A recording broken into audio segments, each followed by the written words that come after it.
నమస్తే అండి. So day 2 సుమారుగా 1.26 వచ్చిందండి సేల్. సో ఏ ప్రోడక్ట్ సేల్ బాగా అయినాయి, ఏవి అమ్ముడుపోలేదు, అండ్ దెన్ ఏ మార్కెటింగ్ క్యాంపెయిన్స్ వర్కౌట్ అయినాయి, ఏం వర్కౌట్ అవ్వలేదు అనేది అనాలిసిస్ అంతా చేసుకున్నాను. దాని తర్వాత ఒక కొరియర్ వచ్చిందండి. ఈ కొరియర్లో మనకి కొన్ని శాంపుల్స్ వచ్చినాయి. ఒక కొత్త వెండర్ దగ్గర నుంచి blended cotton crew neck T shirts కోసం మెటీరియల్ పంపించాడు.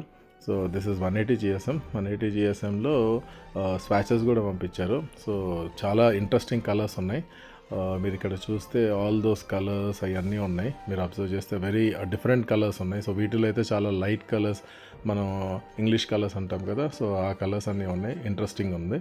సో చూద్దాం, దా ప్రోడక్ట్ని టెస్ట్ చేసి ఒక 10 times వాష్ చేసి then I will decide whether I have to launch it or not. Pricing వరకు అయితే ఓకే, డీసెంట్గానే ఉంది. I think we can definitely launch it. But దాని ప్రోడక్ట్ క్వాలిటీ ఎలా ఉందో టెస్ట్ చేసుకున్న తర్వాత కానీ దాన్ని లాంచ్ చేయాలా లేదా అనేది ఆలోచిద్దాం. సో ప్రోడక్ట్స్ అన్నీ మొన్న వచ్చిన కొత్త స్టాక్ని సర్దుకున్నారో లేదని వేర్ హౌస్కి వెళ్ళామండి. అండ్ వేర్ హౌస్లో అంతా సర్దుకున్న తర్వాత there was one customer who came అండి, who visited. So he wants to launch his own brand, I believe.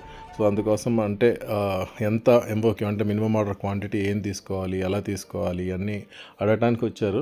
So I'm sure he's very happy with our నేను ఎక్స్ప్లెయిన్ చేయటం, ఆయనకి అదంతా నచ్చింది. So I'm sure he'll come back very very quickly. So this is the end of day 2 అండి. So let's go to day 3.